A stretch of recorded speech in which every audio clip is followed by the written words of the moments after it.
It's obvious what I need to do, keep it to my word, fighting all the way through. In the dark, searching for an answer. No one is balanced and no one is forced to fight without seeing.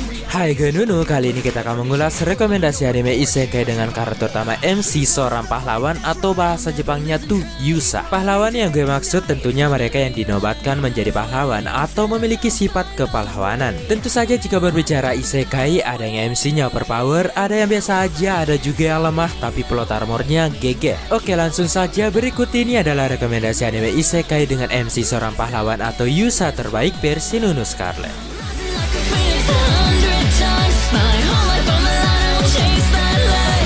Kenja no Mago.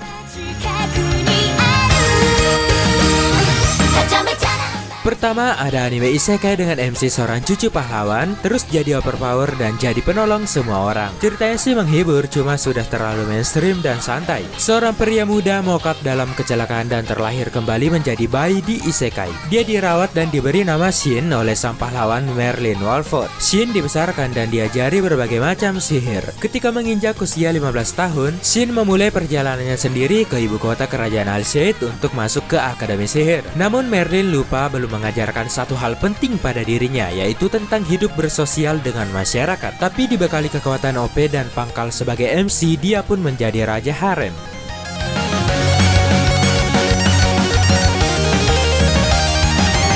Arifureta Sokigyode Sekai Sakyo.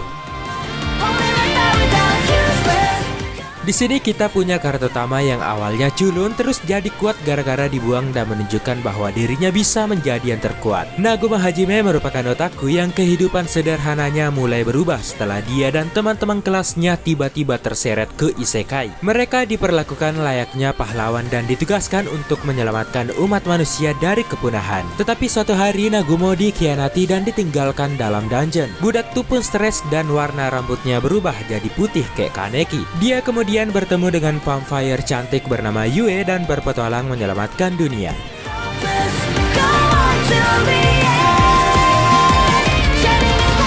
Shincho Yusa. Di sini kita memiliki karakter utama yang kuat dan ganteng. Ceritanya juga menarik dan gue suka banget sama komedinya. Gak garing dan selalu bikin ngakak, tapi ada sedihnya. Cerita dimulai ketika Devil Starte memanggil seorang pahlawan untuk membantunya menyelesaikan masalah dunia Gairbrande dengan tingkat kesulitan hard mode. Meskipun pahlawan Seiya Ryuguin memiliki kemampuan luar biasa, tapi dia sangat berhati-hati. Dia bahkan membeli 3 set baju besi, satu untuk dipakai, satu cadangan, dan satu cadangan untuk cadangan lagi. Gue juga tertarik dengan kisah masa lalu kedua karakter utama kita yang menyentuh banget.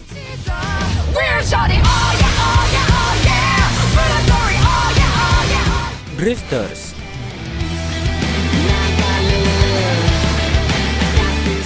Grafis anime ini gue suka banget, tajam terus tegas kayak anime zaman dulu. Ya emang jadul sih. Action anime ini juga lumayan greget, ceritanya seru dan tema isekainya gue pikir berbeda dari yang lain karena yang dipanggil dari bumi itu banyak terus beda era masing-masing. Bercerita tentang Shimasu Toyohisa, dia adalah samurai di kehidupan nyata yang berjuang dalam masa-masa penting pertempuran Sekigahara. Sesaat nyawanya hampir melayang, Shimasu dibawa ke isekai penuh sihir bersama dengan prajurit terkenal dalam sejarah lainnya. Para prajurit ini dipaksa saling bertarung dalam sebuah pertempuran yang tiada akhir. Ada yang berada di pihak keadilan, begitupun sebaliknya.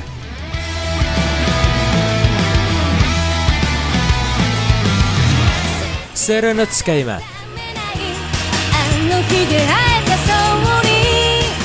Jangan khawatir tentang kata gantung di anime ini, dijamin tamat dengan memuaskan. Dari segi cerita, unsur harem dan romesnya semuanya bagus. Komedinya juga nggak garing dan MC kita diceritakan sebagai salah satu pahlawan terpilih. Louise adalah seorang gadis yang buruk dalam menggunakan sihir. Karena hal itu, teman-teman kelasnya menjulukinya sebagai Serena Louise. Pada awal tahun ajaran baru di Akademi Sihir Tristain, murid-murid kelas 2 melakukan ritual khusus untuk memanggil familiar yang akan menjadi pelindung dan partner mereka. Biasanya familiar yang dipanggil adalah makhluk magis. Namun Louise justru memanggil Hiraga Saito, anak remaja biasa dari Jepang yang ternyata memiliki identitas khusus.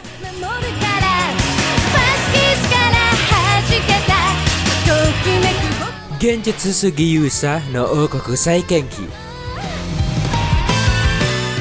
Selanjutnya ada anime dengan karakter utama jenius. Pinternya bukan karena jago sihir atau bertarung, tetapi dia hebat dalam mengatur keadministrasian negara. Berkisah tentang ketika Kazuya Soma dipanggil ke isekai. Dia tahu orang-orang mengharapkan seorang pahlawan. Namun aksi kepahlawanan yang dia lakukan tidak seperti anime lainnya. Dia ingin membangun kembali ekonomi yang lemah di negeri Wakanda. Tak hanya itu, Kazuya bertunangan dengan sang putri dan menjadi seorang raja. Dia kemudian mengumpulkan orang-orang berbakat untuk membantunya memulihkan negara, bukan dengan perang atau petualangan, tetapi dengan reformasi administrasi.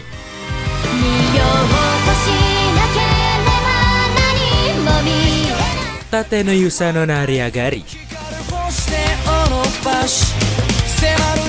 Di sini kita memiliki karakter utama yang memiliki kekuatan unik. Berbeda seperti anime Yusa kebanyakan, di sini pahlawan kita tidak dianggap sebagai pahlawan dan dikucilkan. Bercerita tentang Iwatani no Fumi bersama 3 orang lainnya ditransfer ke isekai untuk menjadi pahlawan. Masing-masing pahlawan memiliki senjata legendaris. Nofumi mendapatkan senjata legendaris perisai. Namun karena kurangnya pengalaman, Nofumi dianggap sebagai yang paling lemah dan dianggap selalu salah, terutama pengalaman menghadapi woman. Dengan berbagai masalah tersebut, Nofumi memulai petualangannya mencari jati diri bersama partinya si burung Philo dan tanuki setengah manusia Raptalia.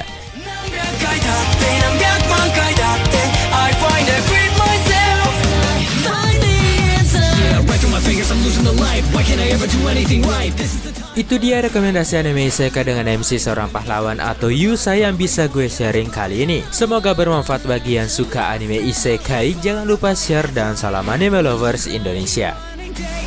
It's time to rewrite.